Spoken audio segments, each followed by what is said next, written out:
Hi, friends, and welcome to the School Librarian Learning Network podcast.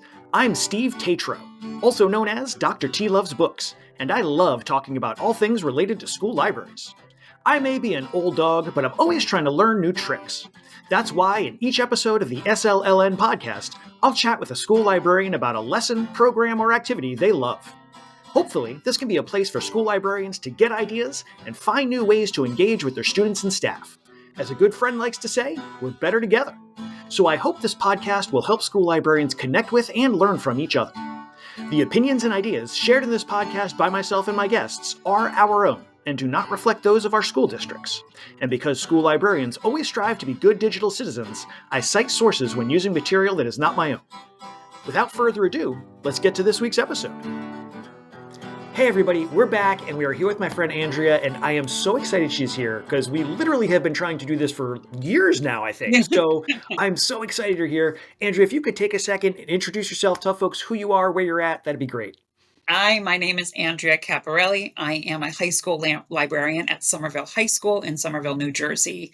This is year 4 for me, and each year just keeps getting better, and I couldn't be at a happier stage in my life.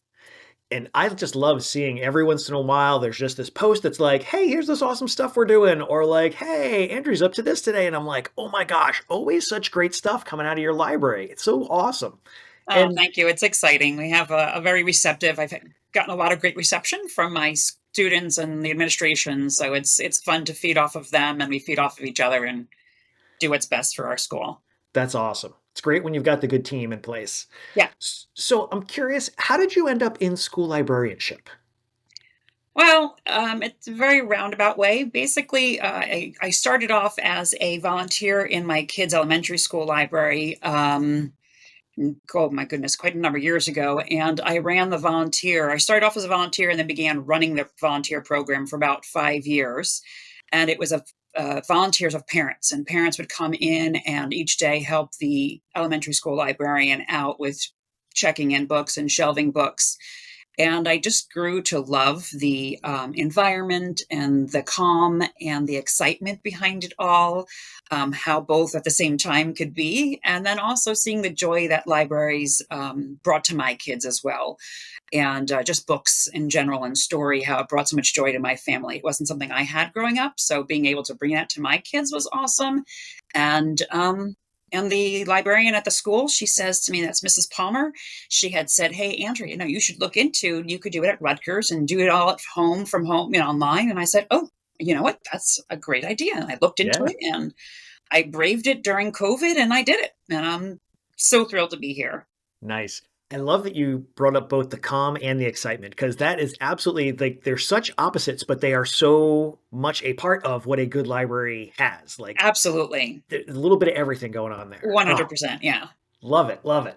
So we're going to be talking about your lesson on, before we get into the lesson, let me just back up before I even get there and say, so where did this lesson sort of come from? Like, where did you see the need for this arise, or the idea for this program sort of come from? So, ALA celebrates the Banned Books Week, and I started to do something about it in school and just doing little displays.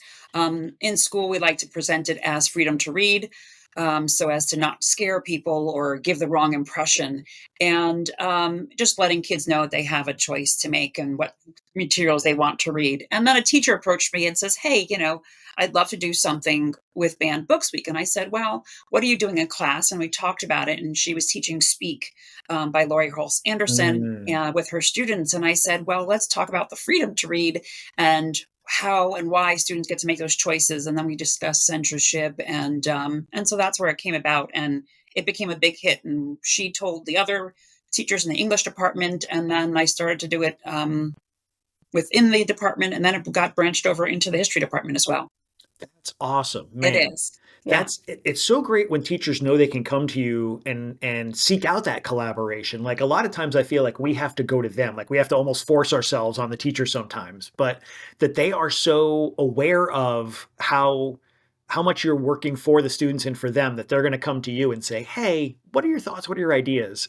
I mean, that just speaks volumes about your program. It really does. Thank you. Yeah, it's really exciting. It's been hard, starting kind of rebranding the library in my school and being able to tap into teachers and trying to get them, like you said, trying to really pull strings with certain staff members to get them on board with me. But just getting one or two teachers on your side has really made a difference in them starting to spread the word. And now at the point where I'm like, all right, hold on, got to give me a couple of weeks. I don't know if I have any time. So it's starting to book up my schedule, but it's awesome. I love it. The busier I am, the happier I am, because that means more ears that get to listen to me and hear what we have to say and what libraries are all about. So Yeah, yeah. And the fact that not only did the teacher come to you and you worked on this together, but then that teacher went and talked to the other teachers and not just in the department, but it went cross departmental. I mean, wow, what an endorsement of what you're doing here. That's amazing. yeah, thank you. It's really exciting. It's fun. It's definitely So fun spreading the word. how did it sort of unfold as this went along? So you and the teacher chatted and then they were doing speak. Did that sort of become one of the touchstones for how you talked about this with the students? Yeah, definitely, because Speak has definitely been on one of the top 10 banned books for a number of years now. Yeah. And Speak is a story that talks about the author's own personal story. She created the story, and Laurie Halse Anderson had been raped as a child, as a teenager. And so it was something she never spoke about. And so she wanted to get that story out there. And she did it, fictionalized it at the time. And it was in response to her own children growing and being of that age. And she thought that story had to be brought out. And from that, of course, there was censorship and people not thinking it's appropriate to talk about these things in school, when Mm, in fact it's something that definitely needs to be spoken about, right? These are yeah. topics that we discuss in our curriculum in the health department, whether it be mental health. You learn about sex education and sexually transmitted diseases. So you have to learn about what else happens, and that can be, consent needs to happen. And when the consent doesn't happen, that there's a lot of harm that gets done. And so that is topics that are now being spoken about more in this day and age, which is awesome. But also, the more you speak about it, the more people start to get nervous. But it is Yeah. an important topic that needs to be discussed.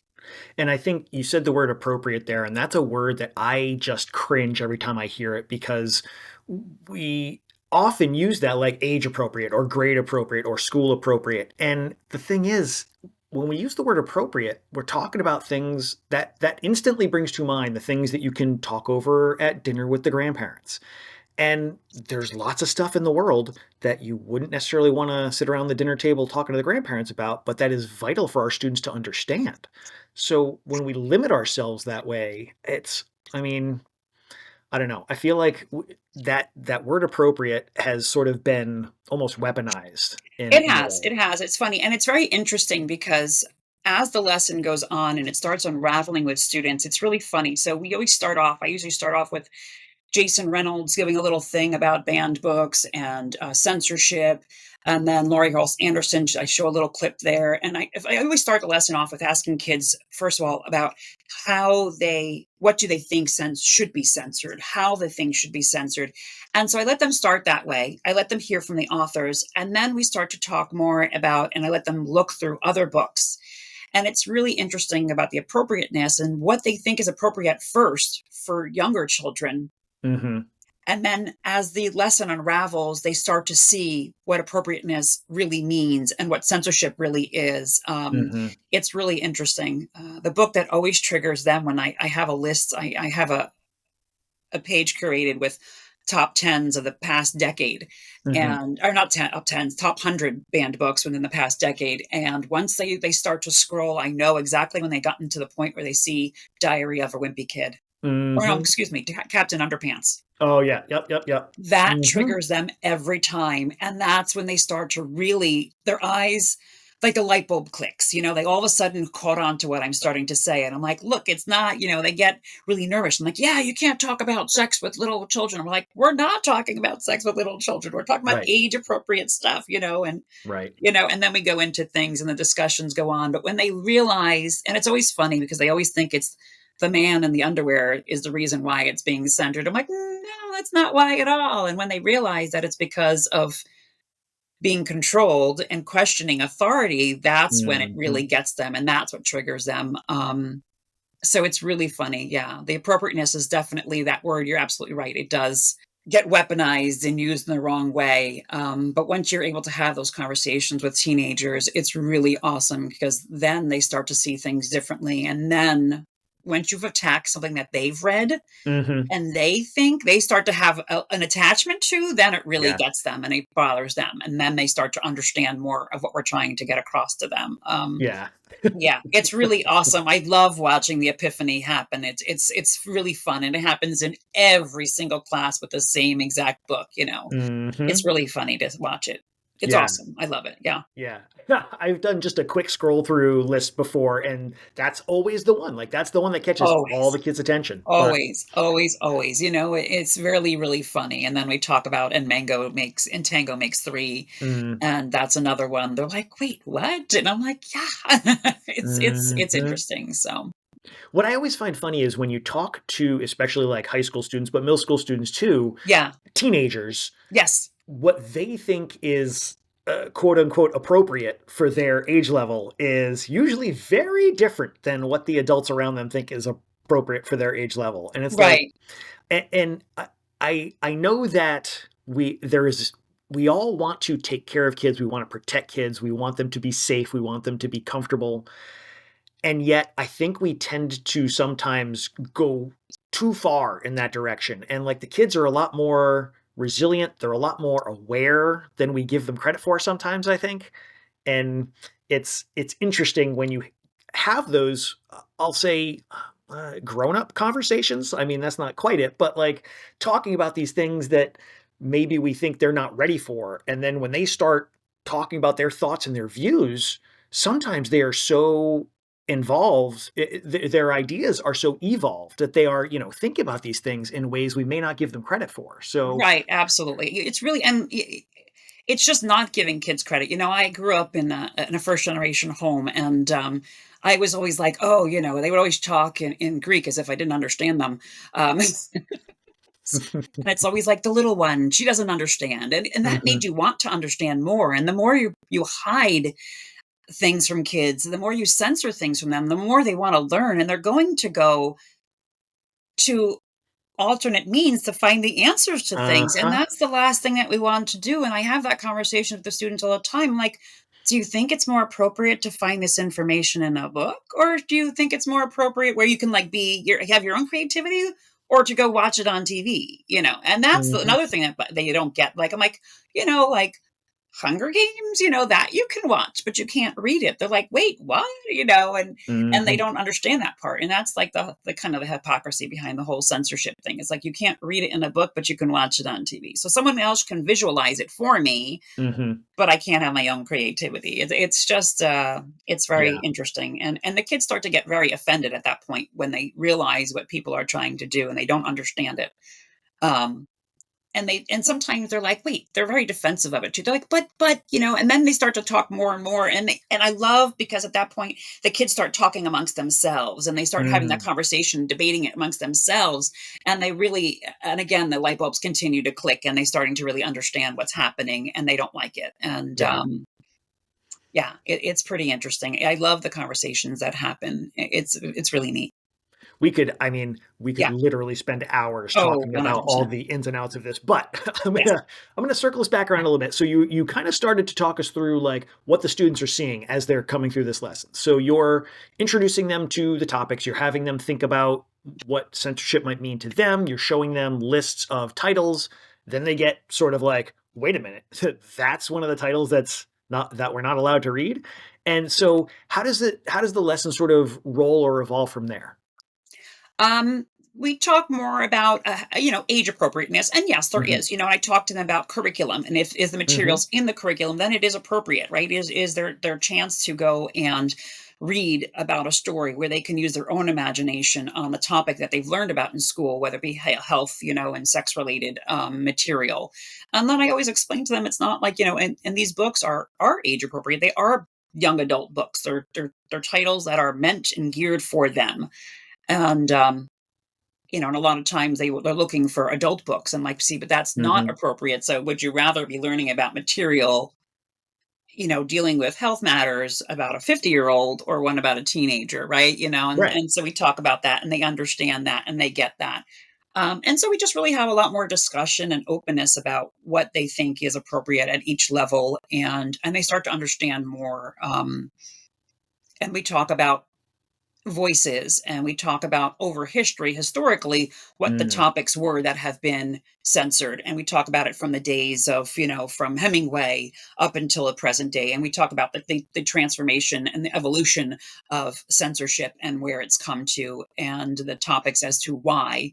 And when they see the numbers, that it being 47% in the past year alone of it having affected, the titles being censored, being of LGBTQ and people of color, it really starts to get them upset because they realize, I'm in a very diverse district. So I said, okay, so mhm, look around the room. And sometimes I'll have like a group. I'm like, okay, why don't we just ignore this table over here? So now, mm. are we not allowed to speak about these friends, these classmates here? And we're not, and so it really affects them because being in a classroom full of color, they really get affected by that. They get bothered by that. And we have a large LGBTQ population in school, and the kids get offended by it, and they get hurt that there's trying censorship is happening amongst their peers, Yeah. about I stories about mean, their peers, and it hurts them, and they get bothered by that. They don't like it.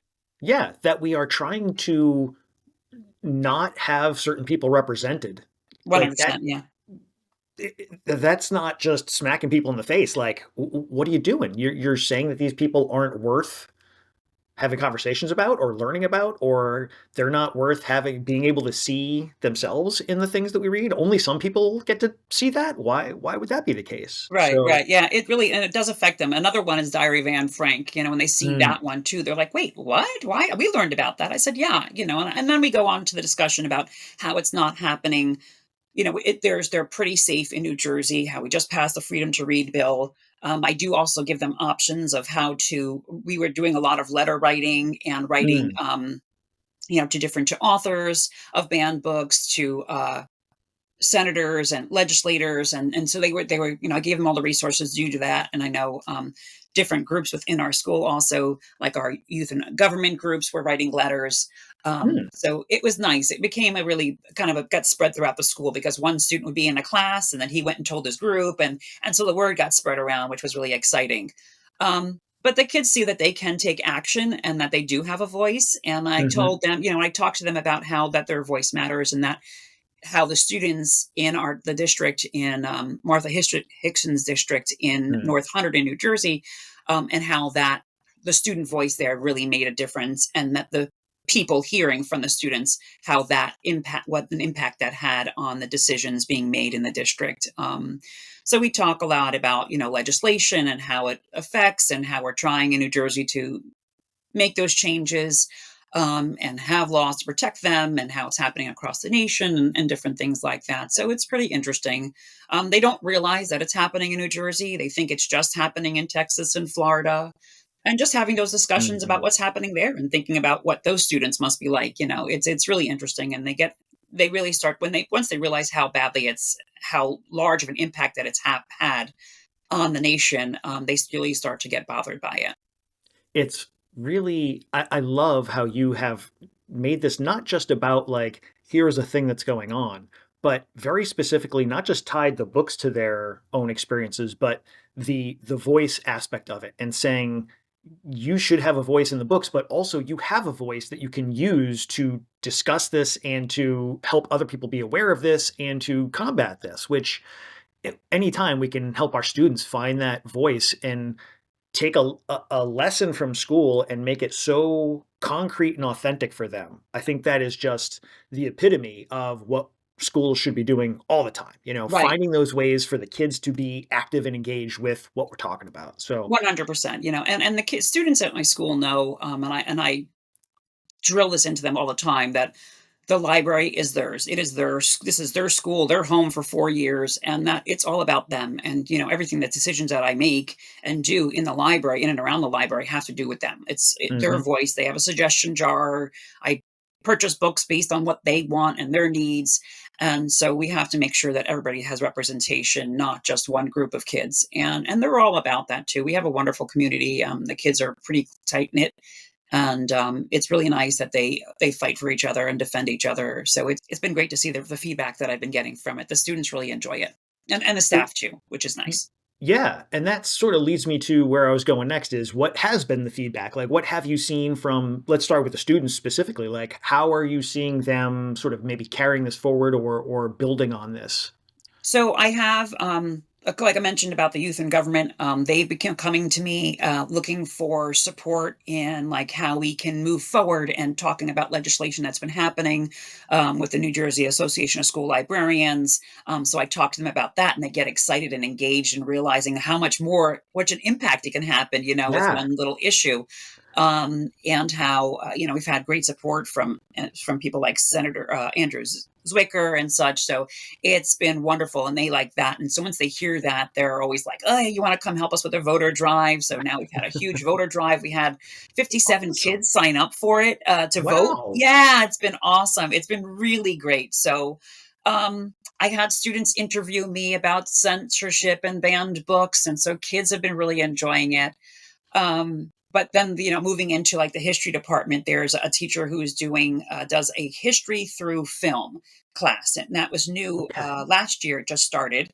We're in year 2 of it now. And she came to me and asked me about if we can do a lesson on censorship through film and relate Ooh. it to books and stories. And so that's what we were doing together. So, and we talk about the difference between censoring a scene that might be inappropriate for school with your teacher versus censorship in a whole. So, Right. what you want to watch with the teacher, what you're comfortable watching with your teacher, and what you can watch on your own. So it's funny. Again, we're dealing with teenagers and high schoolers here. So, and they're like, "Ew, I don't want to watch that with my teacher." I'm like, yeah, exactly. So, Man, again, um, like, clearly this is like it's not just resonating with the students. You've got teachers from other departments coming and saying, "Hey, how do we incorporate this? How do we work with this?" Like, yeah, yeah, yeah. It's really exciting because, and they hear about what's going on, and they didn't realize how much impact it's been having in New Jersey.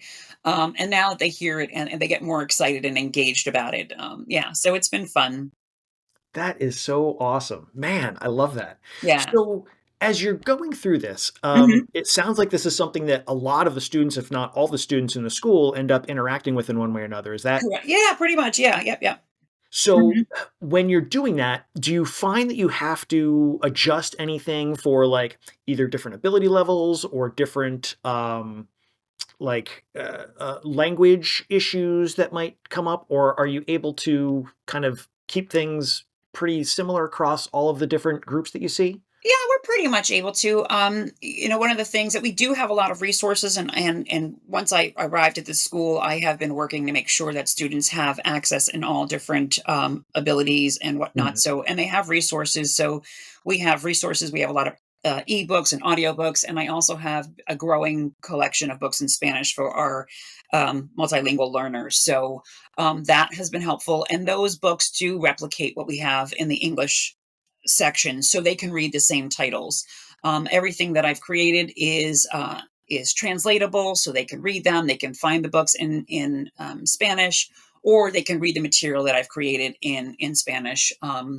So there's lots of different resources. I don't find that it's made a difference really on any level because there's always something's adaptable to the various student population. Yeah, and Yeah, I mean, with the range of stuff that has been banned, not just over the years, but in the past couple of years, you right. can always find something for every ability level because 100%. Yeah. It's there's never, it always something.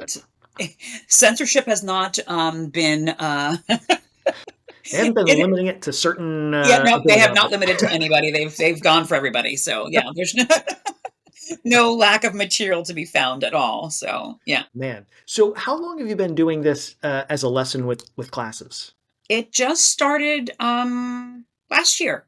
Okay, Wait, was it last year or 2 years ago now? No, this was, no, 2 years ago. Yeah. This will be year 3. So 2 okay. years ago it started. Hmm. Nice. Yeah. So have there been any things that as you've gone along, you've sort of learned from either mistakes or successes like, "Oh, yeah, this is a thing that we definitely wanna spend some more time on," or, "This is an area that seems to really grab them more?" Um, Maybe more the grabbing more and getting really the voices that makes it more like we started off with doing the classics and they don't really get it at that point. In certain Mhm. books, they don't understand, like why there has to be certain words being used when you're talking about, social justice matters, but that they do understand it, on a whole. But once we get to the more current material, that's really what Mm. becomes more impactful. I've learned to wait for Captain Underpants to show up, and then we can have a bigger discussion because they don't get it at first. It's so funny. It's amazing the power of Captain Underpants. Like it's really it's hysterical. Even if kids haven't read the books, they still know the character Captain Underpants. So we I do find that we can have a much more impactful conversation after that. Because I started, starting with the young adult material, they don't get it at that point. It's when we get later on that they really start to get it. Once you get to stuff that affected them from their childhood, Right. like they're still teenagers, but when they were younger, that Right. really hits them. When you hit their elementary or middle school years, then you've hit them, and then they Yeah. don't like it. Hmm. And it's interesting that kind of, I'm going to go off on a tangent for a second, Yeah. but it's interesting because I feel like a lot of our students are sort of losing maybe the shared cultural experience that I think a lot of older folks have grown up with. Like, if I say Looney Tunes, anybody my age or older is going to know exactly what I'm Oh, talking about, right. and I Absolutely. can Yeah. start talking about Bugs Bunny wearing a dress and everybody's going to know exactly which episodes I'm Oh, talking about, absolutely. like Yeah. we've got those shared moments. And I feel like that was because we were in a much more limited media space when we were growing up. Hmm. And now there's so many different channels and options and delivery methods that, like, I don't know that all the kids necessarily have that same formative sort of social platform to build Yeah, I off got of. you. Yeah. Hmm. But I feel like when you're talking about Captain Underpants, like, that's something that is so There's not a single dispersed. child that doesn't know it. Yeah, It's really funny. That's like the only character they all know. yeah, which is great. Like, it's awesome that there's that touch point. I'm You're so right. glad Yeah. that they have that, you Yeah. know? Yeah. Yeah. Yeah. Yeah. Yeah. Man, huh. Yeah. It is funny. Yeah. And it's so funny. Like I still see their faces, and I still like I'm talking about young adult material, and I'm like, are you getting it yet? Like, are you getting? And I don't see that bulb until Captain. I let them scroll on their own, and they start scrolling through the pages, and they're like, and I can see when they've all hit Captain Underpants goals. I'm like, you start to hear the gasps in the room. It's really hysterical, and I laugh every time. And I'm like, "Go ahead, say it out loud." And then like Captain Underpants. I'm like, "Yes, thank you. I've been waiting for that." It's really, the moment is really. I really should start recording it because it's really funny. Yeah. But Oh, yeah. What yeah, a great moment that would be too. it is. Yeah, but on overall, like I don't think there's much to change in the lesson because it is very real. It's Mhm. very current and it happened very quickly, and they see Yeah. that. And you show them the graphs of how we went from going to like 100 to 200, sent book bans. Now we're in over 4,000. Yeah.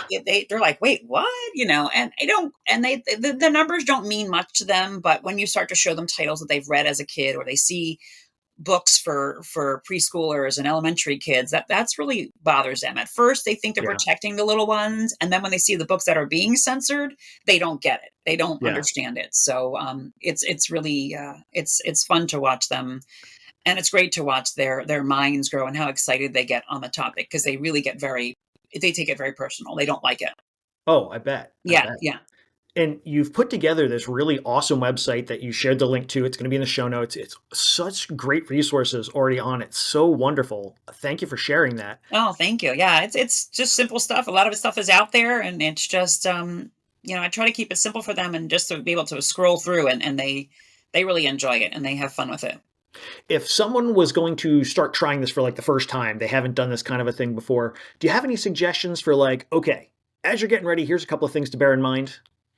Um Definitely relate it to their class that they're talking about, what they're reading at the time, Mm, and have that discussion. Like, what do you find? They always I like to always start off with like what they're reading in class and what do they find inappropriate in the book or uncomfortable. There's always something that's uncomfortable in the book, because if they're doing a notoriously banned book, obviously not banned in their school, thankfully, yeah. that they're reading it. But I think it's always a good place to relate it to their class and relate to the teacher and the conversations they had, and how they feel about that and how it makes them feel.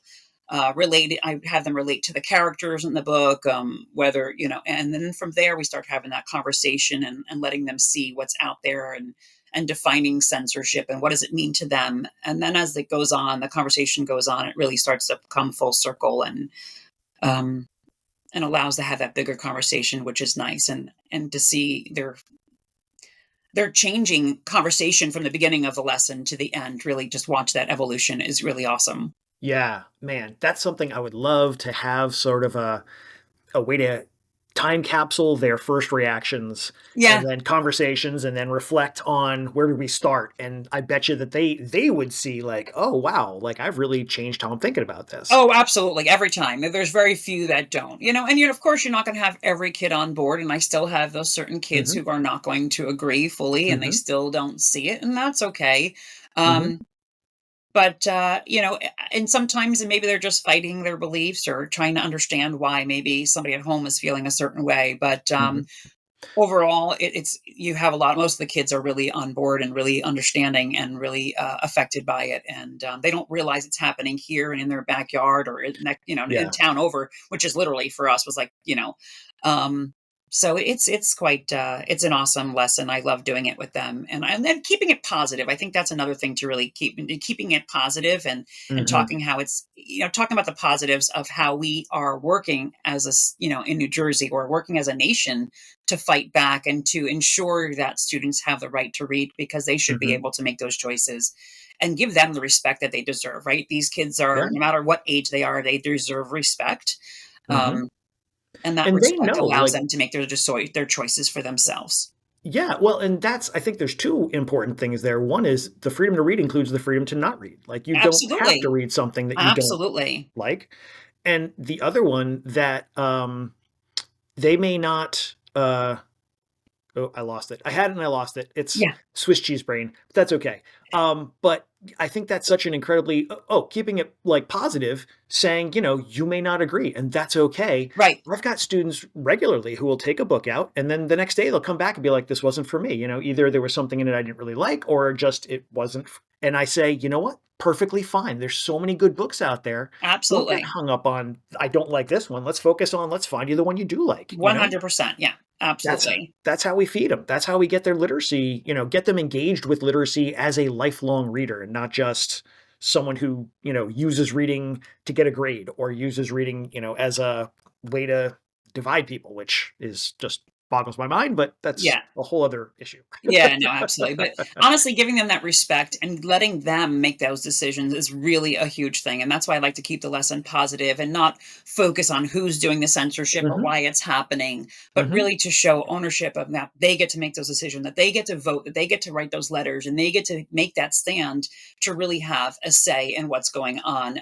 And so I do have different groups that would come to me and looking for assistance. In a whole variety of ways because of it, because they know that I am there to support the students because, again, it is their school, it is their library, it's not mine. I'm just there to run it for them Yeah. and make those informed decisions for them. But in the end, they make their own decisions. And so it's really giving them that ownership. And don't we all just want respect, right? Like, don't we all want to be Yeah. given that option to be able to choose for ourselves Mhm. and do, so it's really what it's about. So, We often I find I often talk about the students at my school or at the high school or any of the schools. I talk about them as kids. And I think that sort of undercuts the idea that they're teenagers. They're humans. They are people. They have their own thought process. They have their own rights. They have their own way of seeing the world. And so we need to recognize that and support them in whichever direction they're going to go by helping them understand like it's right. okay to not like something. It's Yeah. okay to like something, like whatever's Absolutely, gonna but work even for at you. the elementary level too, like, you have Mhm, to give them those options to pick. Like, what if we just mhm. gave them, 5 books? And I get sometimes there's too many books to choose from, but you know what? Darn it, that's good.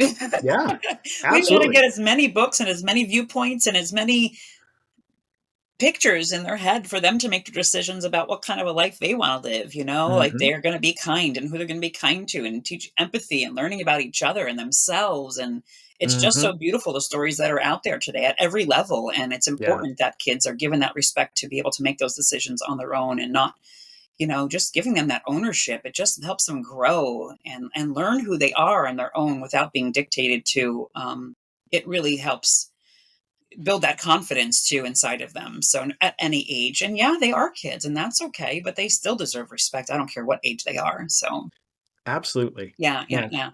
that is a perfect spot to put this lesson down for the moment, because there's so much great stuff in there. I'm hoping people are going to check out this website that you put together and use it, because it's an awesome resource. But Thank we are you. now going to take our 90-degree turn into Okay. the book break. Book break. Squiddy. Okay. I Book break. love the book break. So Okay. any book you want, sometimes it's more than one book, whatever, anything you want people to know, hey, put this on your reading radar because it's pretty good. There's just so many. I know, right? So I have to say, when I do my book talks at the beginning of the school year with all of the students, I do always like to go back to Eleanor and Park.